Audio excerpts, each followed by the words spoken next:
7 detail kecil di rumah Jepang yang menghemat uang keluarga. Sebelumnya pastikan klik tombol subscribe, share, dan like dulu ya, agar channel ini bisa lebih berkembang, bermanfaat buat lebih banyak teman-teman yang lain.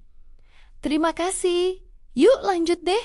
Halo mam semua. Pernah nggak sih ngerasa capek sendiri ngelihat rumah? Bukan karena berantakan doang, tapi karena kok rasanya duit cepet banget habis, padahal belanja biasa aja. Kita suka nyalahin harga kebutuhan naik, gaji segitu-segitu aja, atau diskon yang terlalu menggoda iman. Tapi jujur deh, jarang ada yang kepikiran kalau rumah kita sendiri kadang ikut nyedot uang pelan-pelan. Halus tapi konsisten. Kayak bocor alis tapi bikin dompet kering tanpa suara. Aku juga dulu mikir, orang Jepang itu hemat karena disiplin atau karena gaya hidup mereka ribet. Ternyata setelah aku perhatiin, rumah mereka tuh kayak partner hidup yang baik. Bukan cuma cantik, tapi juga tahu kapan harus nahan. Detail-detail kecil di rumah mereka itu bukan sekadar estetik buat difoto, tapi beneran bikin hidup lebih tenang.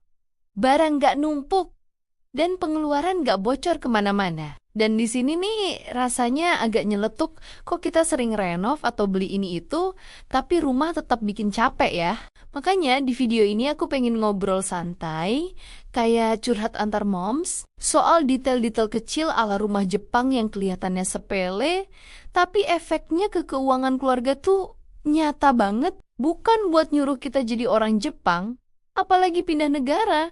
Tapi siapa tahu dari cara mereka ngatur rumah, kita bisa sedikit lebih damai, sedikit lebih hemat, dan paling penting pulang ke rumah, rasanya nggak pengen langsung buka keranjang belanja online. Detail pertama itu soal pemisahan fungsi ruang yang jelas, dan ini kelihatannya remeh, tapi efeknya ke dompet itu terasa banget. Di rumah Jepang, satu ruang ya satu fungsi, jadi tidak ada tuh dapur yang sekalian gudang, ruang tamu sekalian, tempat jemur, atau kamar tidur jadi tempat semua barang numpuk. Contoh paling nyata, ketika dapur hanya dipakai masak, kita jadi sadar alat apa yang benar-benar dibutuhkan. Bukan asal beli karena lucu atau lagi diskon. Berbeda sama rumah yang semua fungsi dicampur, ujung-ujungnya kita beli banyak barang cadangan karena merasa selalu kurang. Ruang yang jelas bikin pikiran lebih teratur, dan moms yang pikirannya rapi, biasanya lebih jarang belanja emosional. Detail kedua adalah ukuran ruang yang pas dan manusiawi. Bukan besar-besar tapi kosong. Rumah Jepang itu kecil tapi terasa cukup, karena setiap meter punya tujuan. Contohnya, ruang keluarga tidak dibuat luas berlebihan. Jadi tidak perlu AC besar, karpet mahal, atau sofa tambahan cuma buat nutup ruang kosong. Tagihan listrik jadi lebih ringan, bersih-bersih juga lebih cepat, dan capeknya moms berkurang. Lucunya, rumah yang kebesaran justru sering bikin kita merasa harus terus beli supaya kelihatan hidup, padahal dompet lagi ngos-ngosan.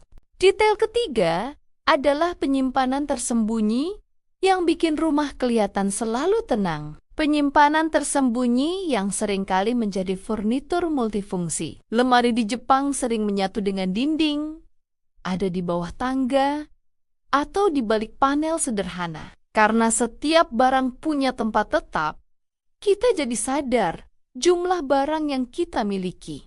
Misalnya saat mau beli panci baru, kita langsung kepikiran, ini mau disimpan di mana? Kalau tidak ada tempatnya, biasanya kita batal beli. Dan itu keputusan hemat yang sering terjadi tanpa drama. Detail keempat adalah pilihan material yang awet dan tidak neko-neko. Orang Jepang cenderung pilih material polos, netral, dan tahan lama karena mereka tidak mau sering ganti-ganti. Contoh nyatanya, lantai kayu sederhana yang bisa dipakai bertahun-tahun lebih hemat dibanding lantai motif ramai yang cepat bikin bosan. Moms pasti relate. Ganti dekor itu bukan cuma soal uang, tapi juga energi dan waktu. Dengan material yang awet, kita tidak terdorong ikut tren, dan rumah tetap enak dipandang tanpa bikin kantong menjerit. Detail kelima adalah pencahayaan alami yang dimaksimalkan dengan pintar. Jendela di rumah Jepang biasanya diposisikan supaya cahaya masuk lembut, bukan silau, tapi cukup. Siang hari rumah terang tanpa lampu, suasana hangat, dan hati lebih adem. Contoh sederhananya, ruang makan dekat jendela bikin kita lebih betah masak sendiri daripada jajan terus. Dan ya, cahaya alami itu diam-diam menekan keinginan belanja karena mood lebih stabil. Detail keenam adalah kamar mandi yang efisien dan sadar sumber daya. Kamar mandi Jepang memisahkan area basah dan kering supaya air tidak terbuang percuma. Semua perlengkapan diletakkan dekat, jadi mandi lebih cepat dan air panas tidak nyala lama-lama. Contoh logisnya, satu keluarga mandi lebih teratur dan penggunaan air bisa ditekan setiap bulan. Biaya air dan listrik jadi terkendali. Dan ini jenis hemat yang sering tidak disadari tapi konsisten. Detail ketujuh adalah filosofi cukup yang tertanam lewat desain rumahnya. Rumah Jepang tidak memberi banyak ruang untuk menumpuk, jadi kita dipaksa memilih. Ketika ruang terbatas, kita jadi lebih selektif. Apakah barang ini benar perlu atau cuma lapar mata? Contohnya, satu rak kecil di rumah bikin kita rutin sortir barang daripada beli terus. Rasa cukup ini yang paling mahal nilainya. Karena saat kita merasa cukup, keuangan keluarga ikut tenang dan hidup terasa lebih ringan. Kadang kita sibuk nyalahin gaji, harga kebutuhan, atau saldo yang tiba-tiba menghilang. Padahal, rumah kita sendiri diam-diam ikut nyedot energi dan uang tanpa permisi. Kita pikir capek itu karena hidup.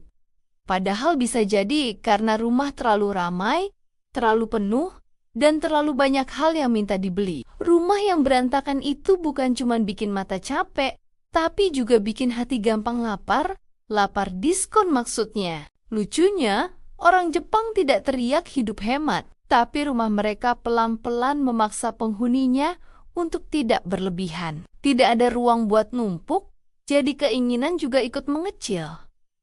Tidak ada sudut buat impulsif, jadi dompet ikut aman. Dan di sini kita sering bilang, ini nanti saja diberesin. Padahal nanti itu artinya nambah satu keranjang belanja lagi. Mungkin rumah bukan soal estetik atau tren, tapi soal bagaimana dia menjaga kita saat lelah, saat dompet menipis, dan saat pikiran mulai penuh. Tidak perlu rumah sempurna. Cukup rumah yang membantu kita berhenti sejenak dan berkata, ternyata aku sudah cukup. Dan kalau rumah bisa bikin kita merasa cukup, bukankah itu desain paling mewah yang bisa kita punya?